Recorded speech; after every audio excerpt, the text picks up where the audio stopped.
মাদ্রাসা, এতিমখানা,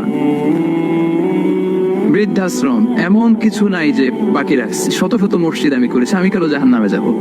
আল্লাহ বলবে না, তুমি দান করেছিলে এই জন্য যে লোকজন তোমারে দানশীল বলবে, দানবীর বলবে, আদেম তাই বলবে। ওটা তো তোমাকে বলা হয়েছে জাহান্নামে যাও, আমার কাছে কি চাও? Go to the hell fire.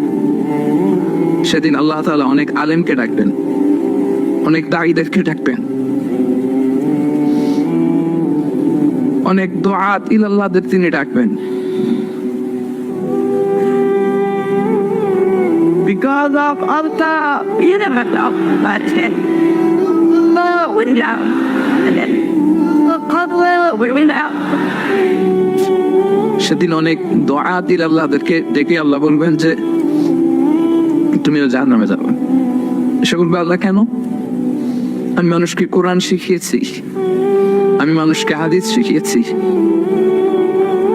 আমার কথা শুনে অনেক নামাজ পড়েছে, আমার কথা শুনে অনেকে দাঁড়িয়ে রেখেছে, আগে সুদ খেত, আমার কথা শুনে সুদ বন্ধ করেছে, আমার কথা শুনে তো আল্লাহ এরা নামাজি হয়ে গিয়েছে। দ্য এন্টায়ার সোসাইটি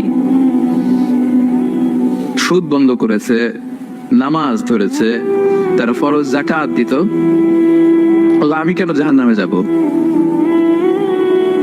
আল্লাহ বলবেন তুমি এই দাওয়াতি কাজ করেছো, লোকজন তোমাকে বড় আলেম বলবে, লোকজন তোমাকে বড় সেলিব্রিটি বলবে, লোকজন তোমার নামে তাকবীর দিবে, তোমাকে বড় আলেম বলবে, বড় দাঈ বলবে। এটা তো বলা হতো তোমাকে দুনিয়াতে, আল্লামা বলে ডাকা হতো তোমাকে, বাহরুল উলুম বলা হতো তোমাকে, জ্ঞানের সাগর, অনেক বড় দাঈ, অনেক বড় সেলিব্রিটি তোমাকে বলা হতো এই দুনিয়াতে। তো যা চেয়েছো তা তো পেয়েছো, আমার কাছে কি চাও? আমার কাছে তোমার জন্য কিছু নাই। Go to the hell fire, তুমি জাহান্নামে যাবে। আল্লাহ এরকম আলেম হওয়া থেকে আমাদেরকে তুমি বাঁচাও। আল্লাহ লোক দেখানো মানসিকতা, এই সব থেকে আল্লাহ তুমি আমাদেরকে হেফাজত করো। তাহলে 4 নাম্বার যে রোগ আমরা চিনে ফেলছি না, এটার নাম কি? রিয়া। নামাজ পড়তেছি, মানুষ আমার বড় মুসল্লি বলে, হজ করে আসছি যেন আমার নামের আগে আলহাজ লাগায়, যাকাত দিচ্ছি,